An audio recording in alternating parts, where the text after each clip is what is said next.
Hello everyone, कैसे हैं बच्चों। आज हम लोग देखेंगे इस अगले वीडियो में, है ना, कि ये जो ट्रायगोनोमेट्री का जो ये क्वेश्चन है एक्सरसाइज 8.1 का, हम लोग पिछले वाला जो एक वीडियो है जिसमें हम पार्ट 1 लिखे हैं, क्योंकि ये एक ही मतलब जो है सो साथ ये वीडियो बनना संभव नहीं है, बहुत लंबा हो जाता है, इसीलिए उसका नाम हमने पार्ट 1 दे दिया। अब ये पार्ट 2 में इसको हम, है ना, ये सारा ये सब क्वेश्चन को लेंगे और देखेंगे कि यहाँ पर ये क्वेश्चन में क्या कहता है। आइए देखते हैं। ये क्वेश्चन में लिखा हुआ है कि given sec theta is equal to 13/12, calculate all other trigonometric ratio. यानी कि यहाँ से बोल रहा है कैलकुलेट करना है, यानी कि आपको कैलकुलेट करना है और उसका वैल्यू निकालना है किसका, ऑल अदर ट्रायगोनोमेट्रिक रेशियो, यानी कि अन्य जितने भी त्रिकोणमितीय अनुपात हैं उसके वैल्यू आपको निकालने हैं। ठीक है, तो इसमें जो है सो आपको सबसे पहले एक ट्रायंगल बना लेते हैं। ठीक है, और ये जो ट्रायंगल है इसका नाम हम दे देते हैं, इसका नाम दे देते हैं हम ए बी सी। ठीक है, ए बी और सी।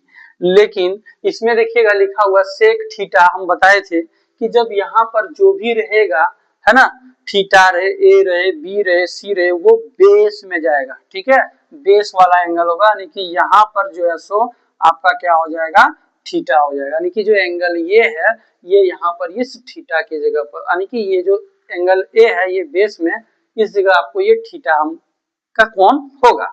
ठीक है, तो यहां पर क्या है,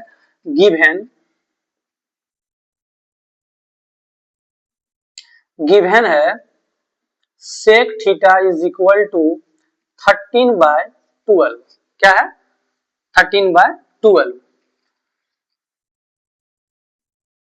वी नो दैट, हम लोग जानते हैं कि सेक जो थीटा है ना, ये सेक थीटा बराबर क्या होता है, सेक थीटा किसका उल्टा होता है, कॉस थीटा का उल्टा। तो कॉस का होता है बी बाय एच, है ना, पी बाय एच तो साइन थीटा का होता है, और कॉस का होता है बी बाय एच, और कॉस का जो उल्टा होता है वो होता है आपका सेक। तो कॉस का क्या बताए, बी बाय एच, तो यहां हो जाएगा एच बाय बी। ठीक है, अब यहां पर जब थीटा है तो बेस में रहेगा, तो देखिएगा बेस में है तो हाइपोटेनियस, है ना, तो ये बेस हो गया, तो ये परपेंडिकुलर हो गया, ये हाइपोटेनियस हो गया, ये हाइपोटेनियस जो है सो क्या है, AC हो गया। क्या हो गया, AC। और बेस क्या हो गया, तो बेस हो गया आपका कितना, AB। और ये जो सेक थीटा है इसका वैल्यू कितना है आपके पास, 13/12। ठीक है, तो हम लोगों को यहाँ पर क्या मिल गया, AC इज इक्वल टू 13 के लिखेंगे। क्यों के लिखेंगे, क्योंकि इसमें भी कोई भी मात्रक नहीं दिया हुआ, कोई भी, है ना, इसमें जो होता है कि सेंटीमीटर में जो, मीटर में जो लंबाई होता है ना, उसका यूनिट नहीं दिया, उसका कोई मात्रक नहीं दिया है, इसीलिए हम लोग इसमें एक, है ना, अपने से कोई मात्रक को मान लेते हैं, जो कांस्टेंट है वो के है। ठीक है, 13। उसके बाद ए बी जो है सो आपके पास कितना हो गया, 12 के, वेयर के इज कांस्टेंट। ठीक है, यहां पर AC का वैल्यू हम लिख देते हैं 13 के, और जो आपका AB का वैल्यू हो गया वो हो गया 12 के। ठीक है, अब हमको क्या बच गया, इसमें BC निकालना है। तो जब BC निकालेंगे, अब देखिएगा यहाँ पर क्या है ना, कि ये जब भी आपका ये ट्रायंगल बनेगा ना, ये 90 डिग्री, यानी कि यहाँ पर राइट एंगल होगा। अब यहाँ पर हम लगाएंगे पाइथागोरस थ्योरम। ठीक है, बाय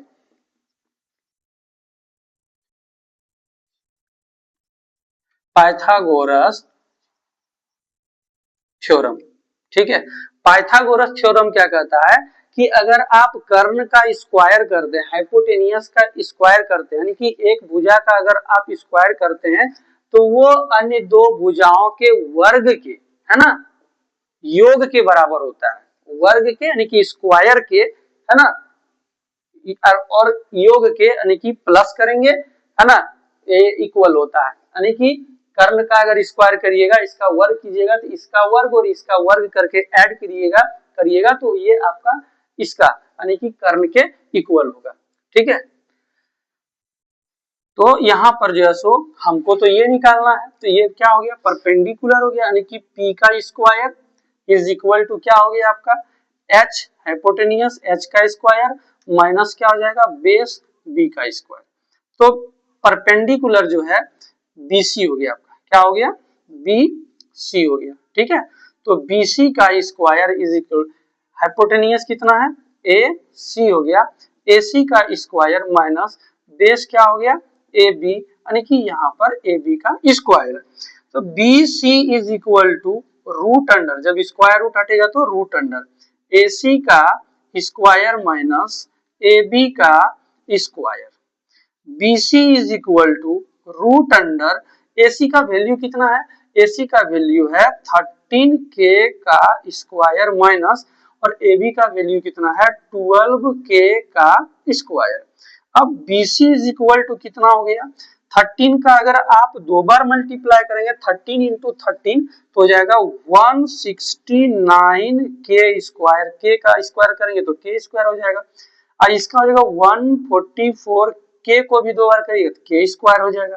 तो BC इज इक्वल टू कितना आपके पास आ गया, इसको आप घटा लीजिए, 9 में 4 घटेगा तो कितना बचेगा 5, 6 में 4 घटेगा तो कितना बच जाएगा 2 और 1 1 कैंसिल, यानी कि यहाँ क्या हो गया आपका के स्क्वायर। तो BC इज इक्वल टू, अब देखिए रूट अंडर 5 का जगह स्क्वायर रूट निकालेंगे तो कितना हो जाएगा 5 पर के का स्क्वायर है तो यहाँ पर क्या हो जाएगा के, क्योंकि यहाँ देखना के को हम दो बार लिखे ना के इंटू के, और स्क्वायर रूट में क्या होता है कि जब दो ठो मिलेगा, है ना, जब दो ठो मिलेगा ऐसे के इंटू अगर के करेंगे तो क्या होगा के स्क्वायर, तो जब ये दोनों मिल गया तो स्क्वायर रूट में क्या होता है दो को मिल गया तो एक ठो लिखना। ठीक है, तो यहाँ पर देखेंगे कि मेरे पास BC का वैल्यू निकल गया। अब हमको बोला है कि calculate all other trigonometry ratio, अब यहाँ पर हम लोग निकाल लेंगे। ठीक है, अदर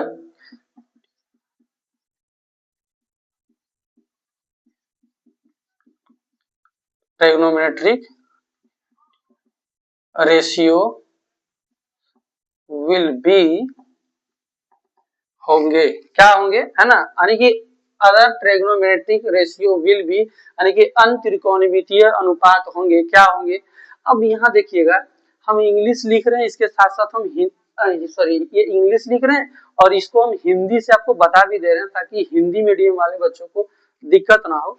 यानी कि ये इंग्लिश क्वेश्चन आप ये निकाल के क्वेश्चन बुक से लिख लीजिएगा, उसके बाद गिवन दिया है, बाकी यही रहेगा, वी नो दैट, हम लोग जानते हैं कि ये सेम रहेगा, ये सेम रहेगा, है ना, वेयर के इज कांस्टेंट, जहां के एक स्थिरांक है ना, बाय पाइथागोरस थ्योरम, यानी कि पाइथागोरस थ्योरम से लिख सकते हैं। उसके बाद ये फॉर्मूला है, आप यही लिख देना है, P square equal to H square minus B square, solve कर देना है। यहाँ other trigonometric ratio will be, यानी कि अन्य त्रिकोणमितीय अनुपात होंगे, तो क्या होंगे यहाँ पर निकाल देते हैं। अब देखिएगा सेक तो हो गया, आप देखिए यहाँ पर हम साइन थीटा का निकालेंगे, साइन के बाद हम निकालेंगे कॉस का निकालेंगे, कॉस थीटा का निकालेंगे, कॉस के बाद साइन का उल्टा COSEC कॉसेक थीटा लिखेंगे, उसके बाद ये कॉस का सेक, सेक तो आपका यहाँ दिया हुआ है नहीं लिखना है इसका, उसके बाद अगला आपका हो गया टेन थीटा, उसके बाद आपका हो गया कॉट थीटा, बस 1 2 3 4 5 और यहाँ एक आपका ऑलरेडी दिया हुआ 6। तो साइन का होता है क्या P/H, कॉस का क्या होता है B/H, कॉसेक है जस्ट इसका साइन का उल्टा कॉसेक, तो हो जाएगा H/P। टेन का क्या होता है P/B, क्योंकि साइन थीटा बटे cos theta is equal to होता है टेन थीटा, साइन थीटा बटे cos theta is equal to tan theta, इसलिए बटे में रहेगा साइन और बटे में ये रहेगा तो एच और एच कट जाएगा तो P/B, P/B इसका जस्ट उल्टा B/P। चलिए, जब थीटा नीचे रहेगा तो बेस में है, परपेंडिकुलर बीसी हो जाएगा, हाइपोटेनियस क्या हो जाएगा, एसी हो जाएगा। तो बीसी का वैल्यू कितना है, बीसी का वैल्यू अभी जस्ट हम लोग फाइंड किए हैं, कितना है 5k, कितना है 5k, तो यहाँ कितना लिखेंगे 5k। एसी का वैल्यू कितना है 13k, ठीक है, के कैंसिल, 5 बाई कितना हो जाएगा 13। आगे कॉस का क्या हो जाएगा, बेस इसमें क्या है, तो बेस मेरा इसमें देखिए ए बी है, हाइपोटेनियस क्या है ए सी है, क्योंकि हाइपोटेनियस चेंज नहीं होता है, ठीक है, बेस ही परपेंडिकुलर होगा, परपेंडिकुलर ही बेस होता है। कंडीशन है कि जब यहाँ पर आपका है ना ये थीटा की जगह ए बी सी जब चेंज होगा तब। तो ए बी का वैल्यू कितना हो गया, ए बी का वैल्यू हो गया 12k बाय ए सी का वैल्यू कितना हो गया 13k, ये कैंसिल हो जाएगा, तो 12 बाय कितना हो जाएगा 13। आगे देखिएगा है ना, इसमें अब देखिए साइन का उल्टा कर देते हैं, यहाँ है कितना आपका है ना, इसी को उल्टा कर देते हैं तो क्या हो जाएगा, यहाँ ए सी बाई क्या हो जाएगा बी सी, देख सकते हैं हाइपोटेनियस ए सी है, अब परपेंडिकुलर बी सी है, तो देखो बी सी आ गया है। तो ये ए सी का इसको उल्टा दो ना डायरेक्ट, 13 बाई क्या हो जाएगा 5, जब यहाँ 5 बाई 13 है तो साइन का उल्टा कॉसिक होता है, इसलिए 13 बाई 5 हो जाएगा। अगर प्रोसेस से करते हैं तो यहाँ पर के और के लगाइए, काटिए इसको, उसके बाद आप 13 बाई 5 लिखिए, है ना। यहाँ पर क्या है परपेंडिकुलर, तो परपेंडिकुलर क्या है इसमें देखिए बीसी, क्या है बीसी है, बेस क्या है ए बी है, कितना है ए बी है, तो इसका देखिए बीसी का वैल्यू कितना है 5k है, कितना है 5k है, और ए बी का वैल्यू कितना है 12k है, ठीक है, के कैंसिल हो जाएगा, तो 5 बाई कितना हो जाएगा 12। अगला यहाँ देखिएगा इसका जस्ट उल्टा कर देते हैं, तो इसका जस्ट उल्टा करिएगा तो ये ए बी क्या हो जाएगा ऊपर, बीसी क्या हो जाएगा नीचे, इसको भी उल्टा दो, 12 बाय कितना 5, के लिखना तो के लिखो, कैंसिल करो, इज इक्वल टू 12 बाय 5 लिखो, आपका ये अदर ट्रायगोनोमेट्रिक रेशियो हो गया, ठीक है। चलिए इसका आप एक बार स्क्रीनशॉट ले लीजिए, हम साइड हो जाते हैं, फिर अगला क्वेश्चन देखते हैं।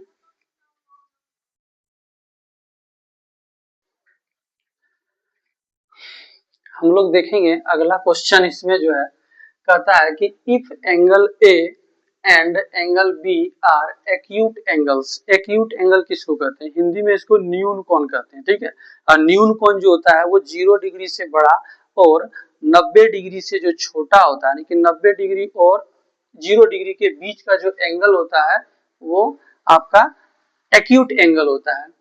सच दैट इस प्रकार की cos A is equal to cos B है, cos A और cos B क्या है आपका, cos A और cos B इक्वल बता रहा है, देन सो दैट आपको दिखाना है कि angle A is equal to angle B, क्या एंगल A इसका एंगल B के इक्वल है। तो सबसे पहले हम लोग इसमें एक ट्रायंगल लेंगे, जैसे कि हम लोग पहले ट्रायंगल लेते आ रहे हैं, और इसमें जो है सो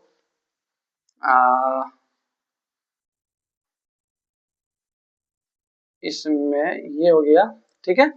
तो यहाँ पर आपका जो है सो 90 डिग्री होगा, अगर ये ट्रायंगल में 90 डिग्री है तो यहाँ पर जो बचा दो एंगल है, ये दो एंगल जो है ये क्या होगा, ये आपका दो एंगल जो है एक्यूट एंगल होगा, ठीक है, एक्यूट एंगल होगा, यानी कि न्यून कोण होगा, न्यून कोण मींस 0 डिग्री और आपका 90 डिग्री के क्या होगा बीच में होगा, ठीक है। तो ये वाला और ये वाला, तो इसमें हम यहाँ देखिएगा ए और बी जो है ना आर एक्यूट एंगल्स है, ए और बी क्लियर है, तो यहाँ अगर ए देंगे तो यहाँ पर हम बी देंगे, क्योंकि यही दोनों जो है सो एक्यूट एंगल होगा। अगर ये वाला ले लेंगे तो ये तो आपका 90 है ना, 90 डिग्री है, ये राइट एंगल है, तो ये तो नहीं होगा, ये तो समकोण है और हमको लेना है एक्यूट एंगल, न्यून कोण लेना है, ठीक है, यानी कि ये और आपका ये हो जाएगा, यानी कि ए और बी क्या है यहाँ पर आपका एक्यूट एंगल है, ठीक। ए यहाँ बी, तो बच क्या गया सी, तो यहाँ सी दे देंगे, ठीक है। अब चलिए आगे हम लोग देखते हैं क्या है कि इसमें हम लोगों को कॉस गिवन है ना, एक्यूट है ना, such that is by cos A is equal to cos B, तो गिवन दे दिया है, गिवन है ना, क्या गिवन है कि जो कॉस ए है वो इज इक्वल टू क्या है कॉस बी है। अब देखिए कॉस ए की जब बात आएगा तो ये नीचे हो जाएगा, ठीक है, तो यानी कि ए बेस में आ जाएगा। तो cos a का फॉर्मूला क्या होता है? फॉर्मूला होता है, देखना, b बाय h। इसका भी क्या होगा? b by h। लेकिन जब ये एंगल है तो बेस क्या होगा? इसका बेस क्या होगा? एंगल ए जब है तो नीचे करेंगे तो बेस मेरा AC हो जाएगा। क्या हो जाएगा? AC। हाइपोटेनियस क्या हो जाएगा? AB। और यहाँ पर देखिएगा B की बात कर रहा है तो B जो है सो बेस में होगा। अगर B को हम बेस में ले लेंगे तो परपेंडिकुलर क्या हो जाएगा? AC, है कि नहीं? और बेस क्या हो जाएगा? BC। तो बेस की जगह हम क्या लिखेंगे? BC। हाइपोटेनियस की जगह पर क्या लिखेंगे? हाइपोटेनियस की जगह क्या हो गया आपका? AB। ठीक है। अब यहाँ पर क्या करेंगे? ये AC है तो हम AC लिख दिए, यहाँ क्या है? BC है, BC लिख दिए, AB का AB लिख दिए। ये गुना में है, सॉरी भागा में है, डिवाइड में है, डिवाइड में है तो इधर जब जाएगा बराबर के इस ओर जाएगा तो ये क्या हो जाएगा? यहाँ मल्टीप्लाई हो जाएगा, गुना हो जाएगा। AB AB कैंसिल हो जाएगा, आपका AC इज इक्वल टू क्या निकल के आ गया? BC। अब देखिए जब cos A equal to cos B दिया है, यानी कि जब उसको हम सॉल्व करते हैं तो AC इज इक्वल टू क्या निकलता है? BC। यानी कि ये जो AC है ये BC के इक्वल हो रहा है। ठीक है। जब ये इक्वल हो रहा है तब यहाँ पर देखिएगा हम लोग क्या है कि इस तरह से इसको हम ट्रायंगल को कर देते हैं। ठीक है। अब ये वाला आपका यहाँ पर ये हो गया C। ठीक है। यहाँ हो गया A, यहाँ हो गया B। अब देखिए जो AC है, ये जो AC है ना AC, अब ये BC के इक्वल है, BC के इक्वल है। अब ये आप बताइए अगर यहाँ पर जो एंगल है अगर 90 डिग्री होगा तो ये आपको पता चल रहा होगा कि ये दो ठो अगर साइड इक्वल होता है ना, if two sides are equal, अगर दो इक्वल होगा साइड्स तो ये क्या हो जाएगा? आपका आइसोसेलेस ट्रायंगल, जिसको हम लोग हिंदी में समद्विबाहु त्रिभुज कहते हैं। ठीक है। और समद्विबाहु त्रिभुज यानी कि आइसोसेलेस ट्रायंगल में क्या होता है कि अगर दो त्रिभुज बराबर होता है तो बराबर भुजा के जो सम्मुख कोण है, बराबर भुजा के जो सम्मुख कोण है, सम्मुख मतलब सामने, अपोजिट, यानी कि equal angle of opposite angle है, equal side of opposite angle, equal side of opposite angle. जब इसका इक्वल साइड है और इसका अपोजिट एंगल यहाँ और यहाँ है तो इसका क्या है बताइए? तो अपोजिट साइड ए है कि नहीं, और ये इसका अपोजिट साइड क्या है? बी है कि नहीं। तो ये इक्वल होता है। अगर यदि दो भुजा अगर बराबर है ना, तो बराबर भुजा के जो सम्मुख कोण है यानी कि equal side of opposite angles are equal. ठीक है। तो उसी तरह से यहाँ और ये जो है सो आपका क्या है? इक्वल है। अगर इक्वल है तो इसके अपोजिट में बी है और इस साइड के अपोजिट में कौन है?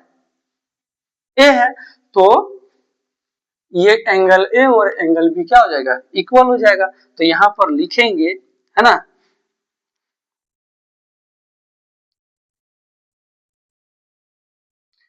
इन ट्रायंगल इक्वल साइड्स ऑफ